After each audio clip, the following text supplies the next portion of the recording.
Hello বন্ধুরা, আসসালামু আলাইকুম। আশা করি আপনারা ভালো আছেন, সাথে আমিও ভালো আছি। বন্ধুরা, আজকে আপনাদের সাথে আমি একটি নতুন বিষয় শেয়ার করব।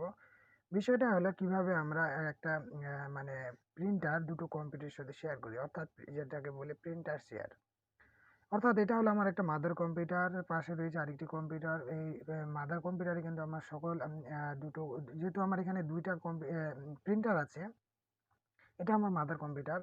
আপনারা দেখতেই পাচ্ছেন যে আমার এখানে দুটো মানে প্রিন্টার আছে, একটি মাদার কম্পিউটার এবং একটি পাশে রয়েছে আরেকটি কম্পিউটার। তো আমরা এই দুটো প্রিন্টারকে কিভাবে পাশের কম্পিউটার প্রিন্টারের সাথে শেয়ার করতে পারি, সেই জিনিসটা আজকে আমরা আলোচনা করব এবং বাস্তবে কিভাবে সেই কাজটা করে আমি আপনাদের সাথে সেটাই দেখাবো। তো আবারও আপনাদের সামনে আমি আবারও দেখাচ্ছি, দেখেন এটা আমার সাদা কালো প্রিন্টার, এটা হলো আমার রঙিন প্রিন্টার, অর্থাৎ ইপসন এবং ক্যানন। এটা হলো আমার একটা মাদার কম্পিউটার, পাশে রয়েছে আরেকটি কম্পিউটার। তো যেহেতু এই মাদার কম্পিউটারে আপনারা সবাই জানেন, যারা নেটওয়ার্কিং নিয়ে মূলত যারা কাজ করে তারা ভালোভাবে বলতে পারে যে মাদার কম্পিউটারে কিন্তু সকল মানে ডিভাইসগুলোর সফটওয়্যারগুলো ইনস্টল করা হয়ে থাকে এবং পাশের যে কম্পিউটারগুলো থাকে সেগুলো থেকে ইউজ করা হয়। তো মাদার কম্পিউটারে মূলত আমার এই প্রিন্টারের যে সফটওয়্যারগুলো আছে তারা ইনস্টল করা আছে। এখন আমি এই কম্পিউটারে কিভাবে মানে শেয়ার করব সেই প্রিন্টারটা, সেটাই আমি আজকে আপনাদের সাথে আলোচনা করব। তবে আপনাদেরকে বলবো বন্ধুরা, আপনারা যারা আমার চ্যানেলে নতুন হয়ে থাকেন তাহলে অবশ্যই একটা লাইক কমেন্ট শেয়ার করবেন এবং পাশে থাকা বেল বাটনটা অবশ্যই ক্লিক করে দিবেন। তো এই কাজটা করার জন্য আমাদের যে কাজটা করতে হবে, সর্বপ্রথম আমার যে কম্পিউটারকে শেয়ার করব সেই কম্পিউটারের স্ক্রিনে চলে যেতে হবে। তো চলুন শুরু করা যাক। তো আমরা যে কাজটা প্রথমে করব, অর্থাৎ যে কম্পিউটারে মানে শেয়ার করব সেই কম্পিউটারটাতে আমরা যাই, গিয়ে আমাদের যে নেটওয়ার্ক অর্থাৎ ইন্টারনেট যে কানেকশন আছে, আবারও বলি আমাদের কিন্তু অবশ্যই একটা ইন্টারনেট কানেকশন থাকতে হবে, নাহলে কিন্তু আপনি শেয়ারিং করতে পারবেন না, কারণ এই নেটওয়ার্কের উপর নির্ভর করে শেয়ারিংটা। তো আমরা চলে যাব নেটওয়ার্ক আইকনে গিয়ে রাইট বাটন চাপে, রাইট বাটনে গিয়ে চাপে গিয়ে চাপ দিলে আমরা চলে আসবো কি ওপেন যে ডিভাইস আছে। আমি আবারও আপনাদেরকে দেখাই একটু। আমরা যদি রাইট বাটনটা চাপি তাহলে কিন্তু আমাদের মেইন অপশনটা আসবে। তো দেখেন আমি একটু রাইট বাটন চাপলাম, ওপেন নেটওয়ার্ক অ্যান্ড শেয়ারিং। দেখেন open network and sharing option গেলে আমাদের কিন্তু মেইন অপশনটা অলরেডি চলে আসবে। তো এরপরে আমরা যাব, ইথারনেট আছে, তারপরে আছে বিভিন্ন জিনিস আছে, শেয়ারিং আছে। তো আমরা নিচে চলে আসবো, নিচে চলে আসবো নেটওয়ার্ক অ্যান্ড শেয়ারিং সেন্টার। আপনারা দেখতে পাচ্ছেন নেটওয়ার্ক অ্যান্ড শেয়ারিং সেন্টার, এখানে আমরা যদি ক্লিক দিই তারপর দেখায় ইথারনেট, স্ট্যাটাস, ভিপিএন, এখানে বিভিন্ন অপশন আছে। নেটওয়ার্ক অ্যান্ড ইন্টারনেট, নেটওয়ার্ক এবং শেয়ারিং অপশনে যদি আমরা ক্লিক দিই তাহলে এরকম একটা উইন্ডোজ আসবে। দেখেন এখানে আছে change adapter setting, change advance sharing and settings. তারপর আছে মিডিয়া কি স্ট্রিমিং। তো আমরা চেঞ্জ মানে প্রিন্টার শেয়ারিংয়ে চলে যাব। গিয়ে ওখান থেকে গিয়ে আমরা দেখবো যে আমাদের এখানে বিভিন্ন অপশন আসবে। এখানে বিভিন্ন অপশনে যেমন টার্ন অন নেটওয়ার্ক ডিসকভারি, এটা অবশ্যই অন করে রাখতে হবে, এটা টার্ন অফ করাই যাবে না। তারপরে যে অপশনটা আছে টার্ন অন ফাইল শেয়ারিং, এটা কিন্তু অন রাখতে হবে। তারপর আমরা যে নিচে ক্লিক দিই, দেখেন turn on sharing show anyone with a network access K can read and with file in this public folder. অবশ্যই এটা অন করে দিতে হবে। অন করে দেওয়ার পর আমরা যে নিচে যাই, এটা অবশ্যই ইউএসবি 128 বিট রাখতে হবে। যেটা সবচেয়ে গুরুত্বপূর্ণ ইম্পর্টেন্ট, দেখেন turn on password protected sharing এবং turn off password protecting sharing. যেহেতু আমরা এখানে পাসওয়ার্ড দিব না, সেহেতু আমাদেরকে অবশ্যই turn off password protected sharing করে দিতে হবে, কারণ আমরা যেহেতু পাসওয়ার্ড ইউজ করব না। তারপর আমরা দিয়ে দিব সেভ। আমরা যদি সেভ দিয়ে দিই অলরেডি কিন্তু আমাদের নেটওয়ার্ক শেয়ারিং হয়ে গেল। এটাকে মূলত আবার আমরা নেটওয়ার্ক শেয়ারিংও বলতে পারি। তো এরপর আমরা চলে যাব নেটওয়ার্কে। আমরা যদি নেটওয়ার্কে চলে যাই তাহলে কিন্তু অলরেডি আমাদের যে মাদার কম্পিউটারের যে প্রিন্টারে যে এইগুলো আছে অপশনগুলো, সেগুলো কিন্তু শো করবে। তো আমরা নেটওয়ার্কে যাই, নেটওয়ার্কে যদি আমরা ক্লিক দিই তাহলে কিন্তু আমরা অলরেডি দেখতে পাবো। দেখেন আমার যদি মাদার কম্পিউটারটার নাম হলো হেড এবং পাশে আরো বেশ কয়েকটা কম্পিউটার আছে, তাদের নামগুলো অলরেডি চলে আসছে। তো আমরা হেডে যদি ক্লিক দিই তাহলে আমরা হেডকে যদি ক্লিক দিই তাহলে কিন্তু আমাদের যে প্রিন্টারগুলো আছে, দেখেন আমার দুটো প্রিন্টার, একটা সাদা কালো ক্যানন, এটা হলো ক্যানন, আর এটা হলো কালার ইপসন L30। দেখেন এটা হলো আমার সাদা কালো প্রিন্টার, এটা হলো কালার প্রিন্টার। অলরেডি কিন্তু আমার প্রিন্টার দুটো ওখানে শো করতেছে, বুঝতে পারছেন? খুব ইজিলি ভাবে আমরা কিন্তু এটাকে শেয়ারিং করতে পারলাম। তো এখন যে কাজটা করতে হবে, আমি যে কাজটা এই কম্পিউটারে করলাম, আপনি যদি একবারে নতুনভাবে শেয়ারিং করেন তাহলে অবশ্যই মাদার কম্পিউটারও এই কাজটা আপনার করে দিতে হবে।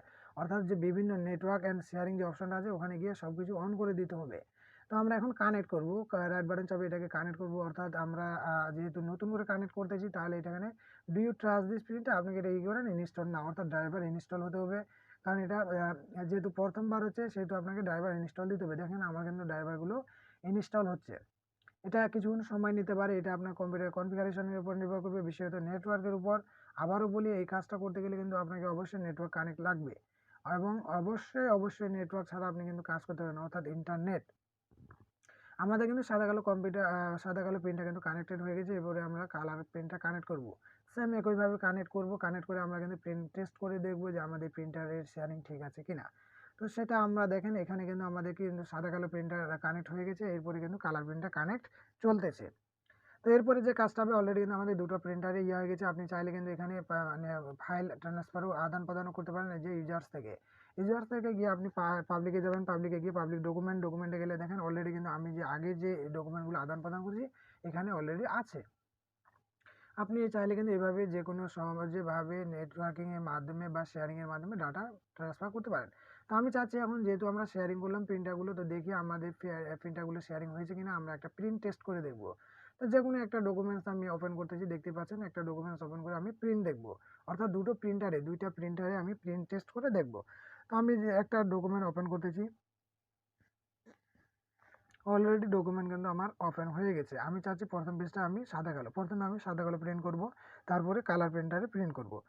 তো সাদা কালো প্রিন্টারে আমি করলাম, দেখেন অলরেডি কিন্তু এখানে চলে আসছে যে হেড ক্যানন LVP 30, অর্থাৎ প্রিন্টারের মডেলটা কিন্তু চলে আসছে। তো এরপরে আপনি চাইলে দুইটা পেজেই কিন্তু প্রিন্ট করতে পারেন। আমি যেহেতু একটা পেজ প্রিন্ট করব, আমি 1 নম্বর পেজ ধরাই দিলাম। তো এখন দেখেন প্রিন্ট কমান্ড আমি অলরেডি দিয়ে দিচ্ছি। এখন আমাদেরকে প্রিন্টারে দেখতে হবে, দেখেন অলরেডি কিন্তু প্রিন্টার পেপার টানছে। এই যে দেখেন পেপার কিন্তু অলরেডি বের হচ্ছে, অলরেডি পেপার বের হয়ে গেছে, অর্থাৎ প্রিন্টেড কপি বের হয়ে গেছে। এই যে দেখেন আমি দেখাচ্ছি প্রিন্ট ডকুমেন্টটা, এটা হলো সাদা কালো প্রিন্টার থেকে প্রিন্ট বের হলো। এরপরে আমি যে কাজটা করবো সেটা হলো আমার কালার প্রিন্টারে প্রিন্ট বের করব। সাদা কালো প্রিন্টারে প্রিন্ট কিন্তু অলরেডি আমার বের হয়ে গেছে। তো এরপরে আমি যে কমান্ডটা দেবো সেটা হলো কালার প্রিন্টারে প্রিন্ট বের করব। তো আবারও আমরা কি করব, এখন যাই, এই যে দেখেন কালার প্রিন্টারটাকে আমি দেখিয়ে দিচ্ছি যে এইটা থেকে আমরা প্রিন্ট বের করব। তো আবারও আমরা যদি মানে প্রিন্ট কমান্ড দিই, তাহলে কিবোর্ড থেকে শর্টকাট কমান্ড হচ্ছে Ctrl+P। তারপরে আমাদের যে কাজটা হবে, আমাদের প্রিন্টার এখানে চেঞ্জ করে দিতে হবে। দেখেন হেড ইপসন চেঞ্জ করে দিতে হবে, তারপর প্রপার্টিজে যাইতে হবে, পেজ সেটিংসটা ঠিক করে দিতে হবে, কারণ কালার প্রিন্টারে সবসময় লেটার সাইজ ধরে থাকে। এরপরে আমি পেজ 1 ধরাই দিলাম, পেজ 1 ধরাই দিলে কমান্ড দিয়ে দিচ্ছি। অলরেডি দেখেন যেহেতু নতুনভাবে প্রিন্ট করছি, আমি do not display this again. তো এরপরে আমরা চলে যাব প্রিন্টারে, ওখানে দেখেন অলরেডি কিন্তু এখানে পেপার টানছে, পেপার টানা কিন্তু অলরেডি শুরু হয়ে গেছে। দেখেন অল্প কিছু সময়ের মধ্যে কিন্তু প্রিন্ট বের হওয়া শুরু হয়ে যাবে। এই যে দেখেন অলরেডি প্রিন্ট বের হয়ে যাচ্ছে, আমার কিন্তু প্রিন্টও শেষ। দেখেন খুব অল্প সময়ের মধ্যে অলরেডি দেখেন আমার একটা সাদা কালো প্রিন্ট ছিল, সাদা কালো প্রিন্টার থেকে প্রিন্ট ছিল, একটা ছিল কালার প্রিন্টার থেকে প্রিন্ট। খুব অল্প সময়ের মধ্যে আমরা প্রিন্টার শেয়ারিং করে এবং সেটা প্রিন্ট কমান্ড অলরেডি বের করে ফেলছি। এইভাবে করে কিন্তু আপনারা খুব সহজে কিন্তু নেটওয়ার্কের মাধ্যমে প্রিন্টার শেয়ার করতে পারেন। তো আশা করি বন্ধুরা আপনারা বুঝতে পারলেন। এইভাবেই করে কিন্তু আপনারা খুব সহজেই, যারা নতুন একবারে, তারা কিন্তু খুব সহজেই এইভাবে নেটওয়ার্কিংটা করতে পারেন। তবে অবশ্যই আপনার এখানে ইন্টারনেট কানেকশন থাকতে হবে, তাহলে কিন্তু খুব সহজে আপনি নেটওয়ার্কিংটা করতে পারবেন। আশা করি আপনারা ভালো থাকবেন, সুস্থ থাকবেন, আমার জন্য দোয়া করবেন। আপনাদের যদি কোনো রিকোয়ারমেন্ট থেকে থাকে তাহলে অবশ্যই কমেন্টস করবেন, তাহলে আমি সেই অনুযায়ী ভিডিও বানানোর চেষ্টা করব। আসসালামু আলাইকুম।